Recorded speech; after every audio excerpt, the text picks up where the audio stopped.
our wedding day was one of the worst experiences of my life.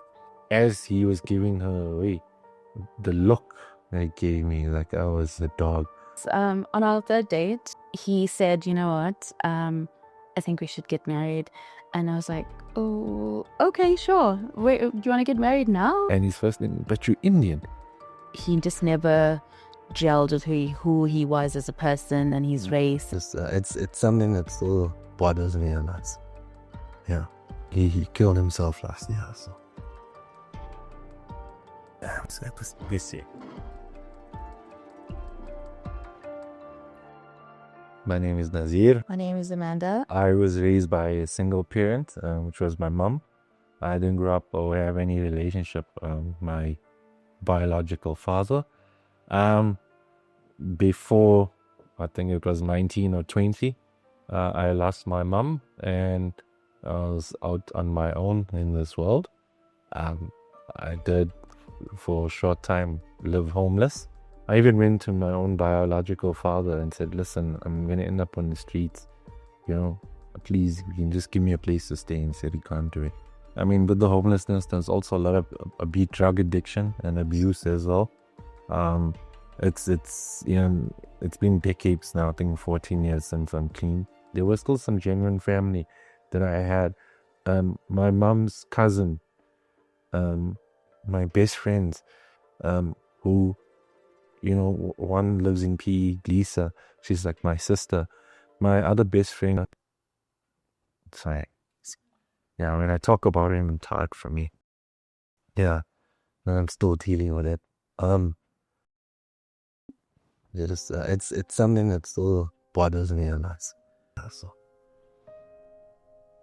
yeah, so that was this year.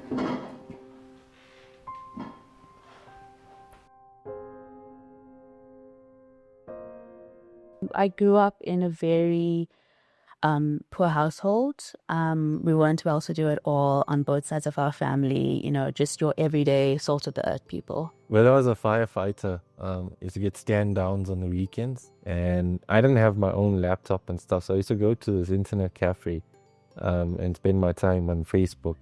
And I remember scrolling past profiles, and I came across a picture. And the first thing that caught me about it is the eyes, and I said, wow, you know, very beautiful eyes. He was just a fascinating person, always talking about weird topics. So even if I have a bad day, I can always count on him. Over time, we became good friends, and then he would tell, that it would be very platonic at the time. He would just tell me about his life and what he's going through. And then over time, he would sow these little seeds of, oh, I might have feelings for you. I might like you. I took it upon as a personal challenge. I told her, I said, I will make you fall in love with me. I said, I guarantee you, I'm going to make you fall in love with me, and you will fall in love with me. So I knew the worst parts of him as well, because I was his friend. So naturally, when he wanted to progress into something serious, I said, no way. Like, yeah. I know everything about you. So there was a point where I was offered a job opportunity and a short-term assignment to go to out of the border. And I said, listen, I'll stay if we take this, you know, if you want to take this relationship, but if you see it going nowhere, then I'll leave. And she said, no, we can carry on. So I carried on. And then, yeah, we didn't chat for a while. When I came back, the first night that I landed in South Africa, in the night, it was around midnight, I think. And I got, you know, the internet back, wherever, and I messaged her, and I was like, hey, how are you doing? And then she replied immediately. I think it was EBM at the time. Yeah, yes, BBM, BlackBerry. I gave my BBM. Yeah, yes, yeah. Okay. So the same night I came back, I messaged her and I said, hey, I'm back in the country. How are you doing? We started talking, and then I realized that, you know what, like, you know, I may have liked you a little bit, you know, like it may have been there, you know, absence makes the heart grow fonder. Something's happening here. One thing that stood out was one day he just decided he wanted to send me flowers at work. So he sent me a bunch of flowers, and he sent it with someone else to bring it to me at work. And I had such strict parents. I had never dated anyone or had any, you know, official formal boyfriend. So I had to take it home and explain where these flowers came from to my parents. On our third date, he said, you know what, I think we should get married. And I was like, oh, okay, sure. Wait, do you want to get married now? Like, he said, no, in the future. And then I think on our fourth date, we went to watch a cricket match. He brought me a ring that his mother gave to him before he passed away. I think it is in one of her collections. And then, we were secretly engaged for a very long time before even our families found out about this. Like when we were talking online and stuff, I initially thought he was colored. So we were secretly engaged because I didn't want to tell my parents yet that that I had a boyfriend and now I had a fiance, and it was moving too fast. I was always the child who did everything right. So I was the firstborn. I, finished school. I was at university studying law at the time. So I did everything by the book, and I feel almost as if my father had my life planned out for me.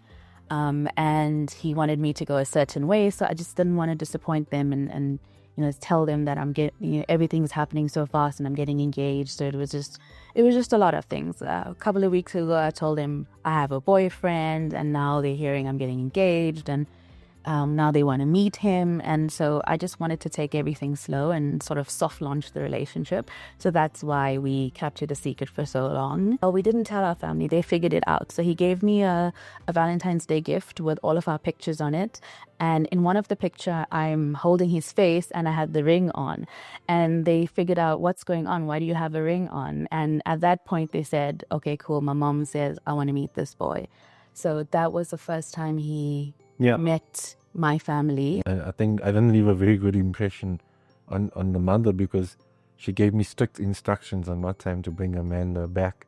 And we end up having a little bit too much of wine and pizza, and we end up dancing on the beach and playing with the waves. So I brought her back quietly, and her mother was quite upset and says, listen to me, if you're man enough and you want to be with my daughter, you come see her father. I was like, okay, let's do it. Out the blue, I'm at work and I get a call from her father. I was surprised. How he got my number, and he says, I hear you dating my daughter. And I remember stuttering, yeah, I am. And he says, okay, I'm inviting you over. I want to meet you in person. I said, you name the time and place, and I'll be there. Because I really want to be with her, and I'm serious about it. And I immediately called her. And I said, listen, this is your dad just gave me a call. And she says, right, this is too much for me. And she broke up with me.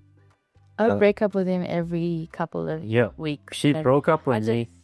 I don't know. It was going fast, and I just needed a break. And I didn't want my dad to get involved in this whole thing, because my dad is, true to form Zulu man. He wants control over everything. He wants it to be his way. He needs his hand in everything. So I just knew if my father gets involved in this, it's going to be a whole thing. So that's why I was like, I need to break up with you. It's time now. Yeah, so she broke up with me, and that's when things are getting very serious. So I was so confused. So I found the mother. Mother said, okay, just relax. I'll sort it out. I remember we arrived at the house. She doesn't wait for me. She just runs up and leaves me.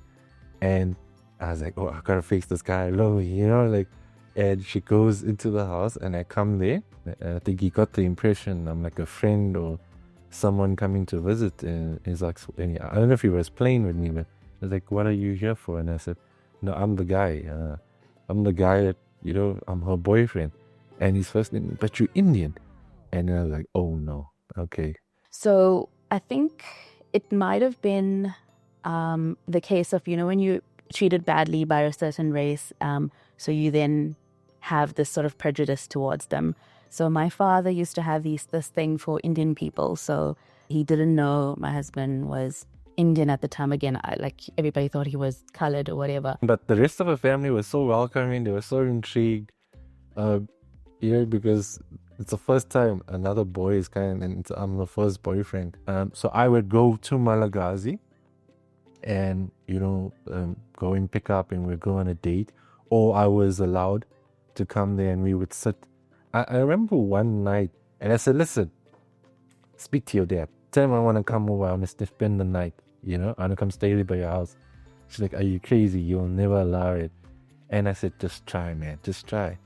And surprisingly, she follows me for like 5 minutes. It's like, I don't know how, but he said, yes, you can come. No, it was all a plot. He wanted to observe him in his natural environment. Yeah. That's very much my dad. He'll sit there and he'll watch. I remember, like, you gotta behave. You gotta be, even though you're drunk, you gotta be like, pretend you're sober. And I came there and I was surprised, but he was really respectful. And, because of the space and stuff, so I slept on the lounge floor and stuff. And I think he wanted me to see the lifestyle that they live in and culturally where they come from. You could see it was such humbleness. And they wanted to see if I would judge them or their daughter on that. Because now, he allowed me one time to stay over. I was like, trying my life, like, can I stay 2 days, 3 days? Eventually, I was staying a lot of times. And then not too long after we started, we were officially a couple, I went into a business venture with someone. And I put everything and betted on that. And unfortunately, it didn't work out. And I was back to square one. I moved in with them. It was a big adjustment for me because it's a township. And it was like such a different world because you have to wake up and early in the mornings make water hot on the fire, and it's winter, and and there's no room for wasting. Everything is. That's when it started to get worse for me. And it started really come down hard on me, and it would just belittle me as a person. And it came to a point outright like, you're not good enough for my daughter. And I always would tell Amanda, like, oh, it's just like, because I don't have any family. I had parents once. I didn't come from a bush, or I wasn't born from a banana tree. Doesn't mean he can treat me like this. And I remember one specific day that I'll never forget. It cut a hole so deep in me that he told me that if we ever had kids, he won't accept the kids, so I mustn't bring the kids there. And that was like the lowest blow for me. My father-in-law would put me down constantly. It came in the form of a lot of verbal abuse and putting down and breaking down my self-esteem, that I wasn't good enough, that I'm gonna go nowhere in life, that in comparison to his daughter, I am nothing, and I'll never be good enough, and he will never accept it. He just never gelled with who he was as a person and his race, and it just made it so hard for him. It was a lot of things came into play as to why my father gave him a hard time. But yeah, it got so bad where him and my dad nearly came to blows one day before my wedding day. That night, he was intoxicated and he was fighting and stuff, and he wanted to harm Amanda's mother. And Amanda stood in front of her mother and he threatened them. And I stood in front of them and I said, no. I said, this is going to be my wife. I'm not going to let you. And it was the first time I actually stood up to him. And, from months of taking so much, I also reached a point where I couldn't take it anymore. So it ended up becoming a huge fight. And it traumatized her siblings, it traumatized her grandparents. He picked up a hammer, I picked up a bush knife, and I said, let's go, I'm ready, because I had enough. And it got heated, but it never get really physical. But we ended up everybody separating for that night, and then the next day me and him spoke.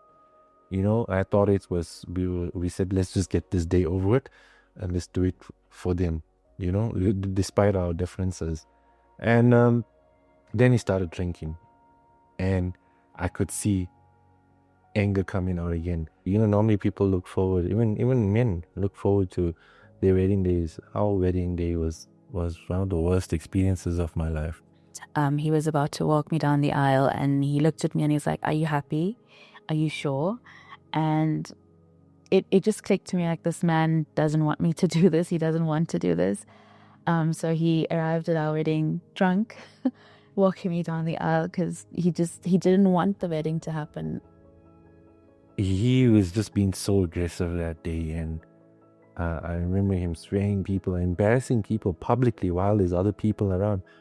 My wedding was the worst. I was publicly, he publicly insulted me in front of my family, friends, her family, friends, in front of everyone. I was humiliated, and I was so angry. Like at one point, I wanted to get up while we doing our vows, and I wanted to go for him. And I remember her just grabbing me, my arm, and said, "We're almost there.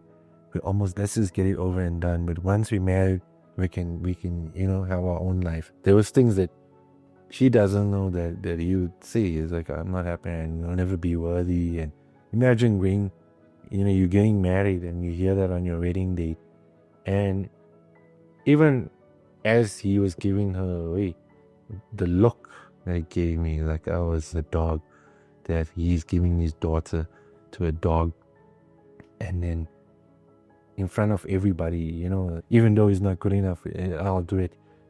Yeah, I'll accept him as my son-in-law, even though he's not good enough.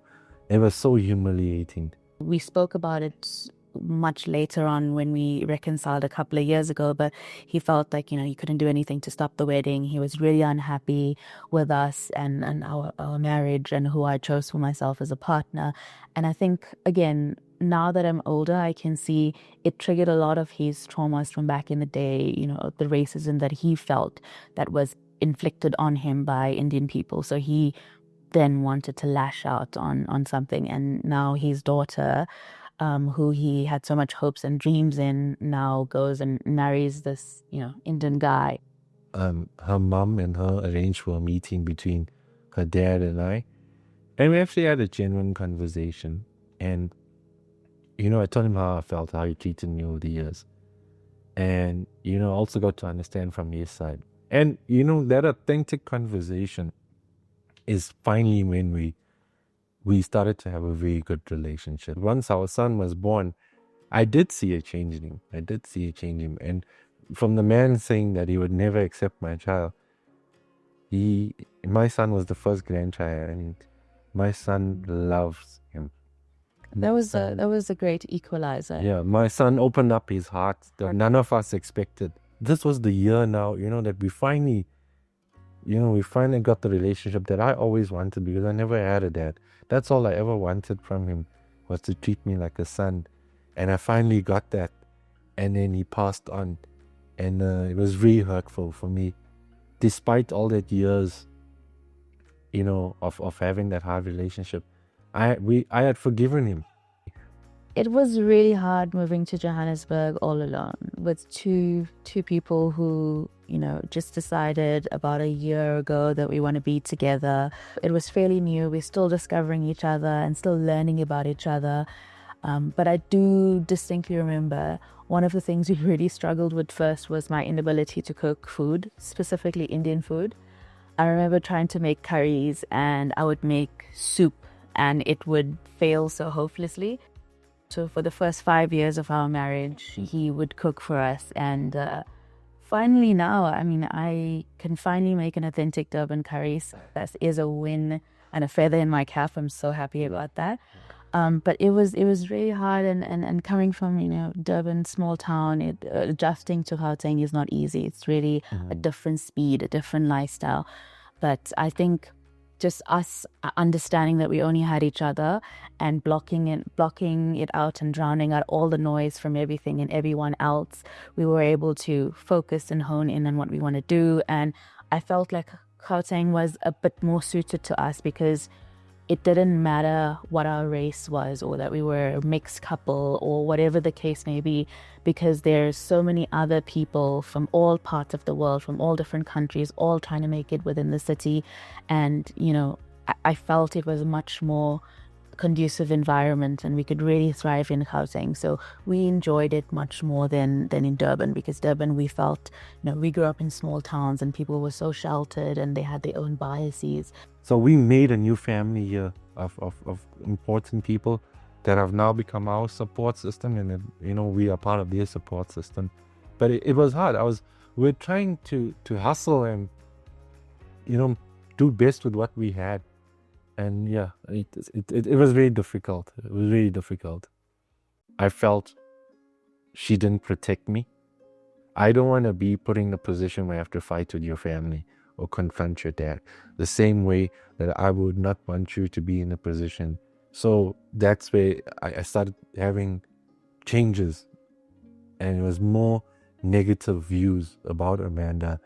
And my impression of her was that she'll always be loyal to them and she'll never truly be loyal to me.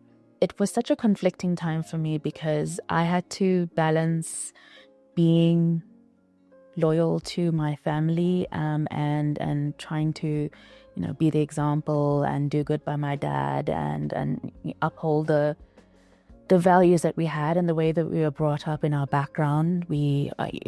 I don't know if it's the culture or just my family, but we were taught never to, question your parents and you're supposed to respect your parents. It's definitely taught me to put aside, what I think of, like, for example, from a cultural background, it taught me to put aside my feelings and understand where this person is coming from this entire journey, because I may think a certain way, but he'll definitely, have his own experiences and his own background, and he thinks very differently. If you really love someone, you'll never let any circumstance become between them.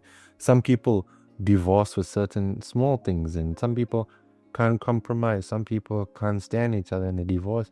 When you really love someone, you'll fight for that. That's what you fight for. You fight for love. You don't just get it or you're given it. You fight for it, and the reward is the relationship that you have.